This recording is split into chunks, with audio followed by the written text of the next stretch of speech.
Let's shift focus on to this now. Former Health Minister Dr. Zweli Mkhize has slammed the use of the criminal justice system to eliminate political opponents. He is one of the candidates endorsed for the position of ANC president now that nomination processes have finally opened. We're joined by Dr. Fikile Vilikazi, lecturer in public policy and political science at the University of KwaZulu-Natal, to take a look at his prospects. Thank you very much for availing yourself this afternoon. So the Mail and Guardian's Lizeka Tandwa and Patty Harper have done a quite interesting piece, and there we find the Victoria Mkhize Memorial Lecture quote, which reads, please bear with me.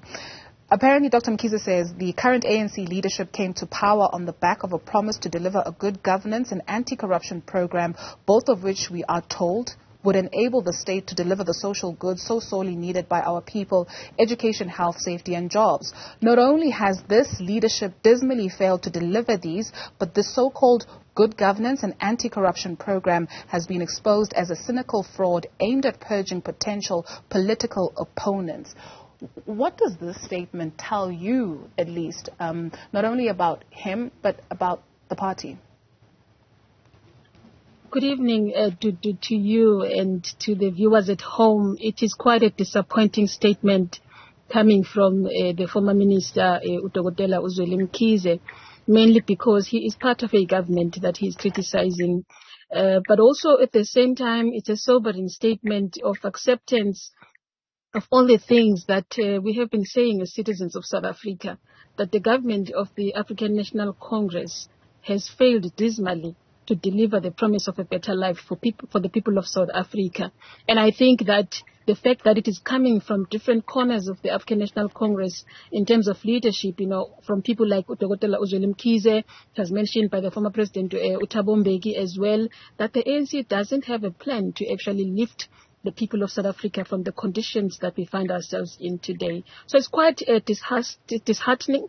It's quite disappointing, but at the same time, I think we should receive it as confirmation and a sense of clarity for ourselves as we go towards 2024, to say that finally it is coming through that the ANC has failed the citizens of this country.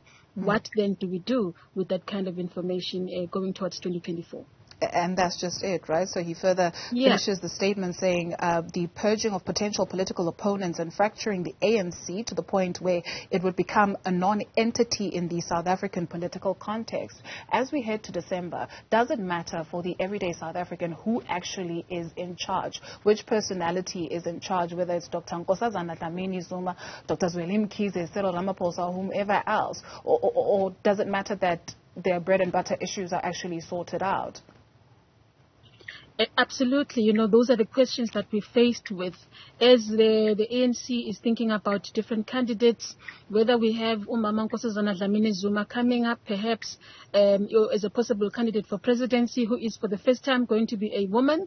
Let's say, for argument's sake, hypothetically speaking, she becomes the president of South Africa. The problem remains that he is part of a political party that has dismally failed the people of the country. Now, we know that an individual may not in himself or herself be able to salvage the situation, even if she doesn't carry a cloud of corruption under her name.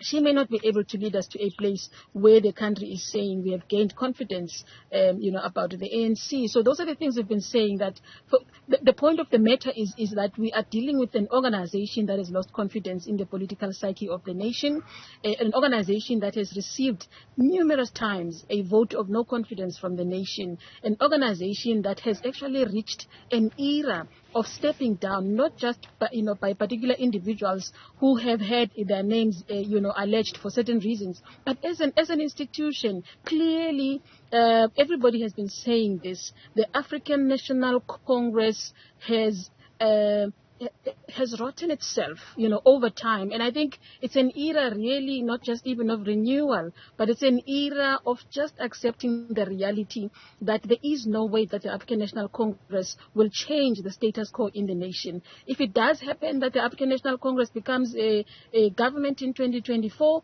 it would really be just continuity of what we see today, perhaps the deepening of it. Like someone else was saying in another conversation, that it could be just someone really saying, I just want to take the little of what is remaining of this gravy train before it disappears, because it is collapsing itself. Sure.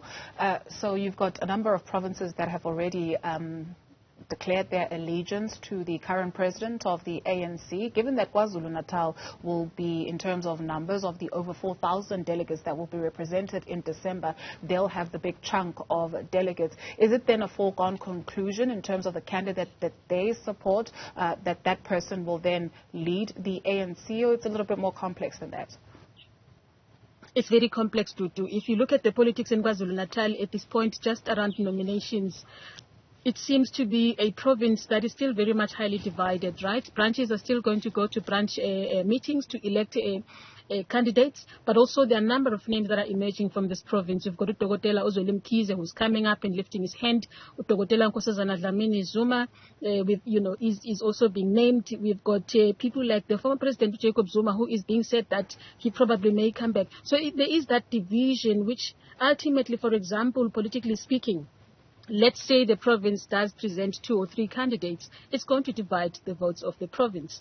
So there is that. And there's also issues of other provinces as well, in a sense that KwaZulu-Natal, as much as it has had this influence over time, it has, also lost it. As you have seen, they didn't have a top 6 representation in the government that is outgoing now. So there are those things that it may no longer have that kind of cloud of influence that it used to enjoy. And I think the politics of the province around questions of umsholozi, around questions of corruption, around a number of issues have even weakened that positionality, even within the African National Congress itself, not necessarily just in the psyche of the nation. So I have a doubt, unless they really form a united front, right, around a particular candidate that can represent the province in December, and not divide their vote by having more than one candidate, perhaps that could be an issue. But they would also need to do a lot of work to lobby other provinces to support those candidates. As you can see, the ANC is really highly divided even within the provinces in terms of names that need to be supported. So there's that. And then the last thing I think that I would like to point out again is the question of saying perhaps the ANC may be clever here, or may want to consider the question that I have been talking about of a feminist candidacy, a youth candidacy. Not necessarily that it would necessarily perhaps give them more power and confidence in the eyes of the nation, but if it really wants to show all of us as citizens that it wants to change, honestly speaking, I mean, I've been saying this is more than 100 years. The ANC needs to have a different face, not just as a face, but a different type of leadership that says we are tired of this corruption, even if we do not lead, but let us even become an opposition that is different. So there's that. And I don't think that KwaZulu-Natal, in that sense, particularly if it goes with that kind of a psyche that says we used to be powerful and we can still exert ourselves, they would need to change certain things even within the province. A strategy needs to change. They need to unify amongst themselves as a province. They need to also change issues around gender representation, issues around youth representation, but also issues just around the culture of the nation, right? Issues around showing the people of South Africa to say, if we do become a government in the future, what are the things actually that we are going to change in terms of livelihoods of people, in terms of lifting people from poverty? And honestly speaking, I do not think that the ANC is able to take us back into that level of confidence as a nation. Thank you very much for availing yourself this afternoon, Dr. Fikile Vilikazi, a lecturer in public policy and political science at the University of KwaZulu-Natal.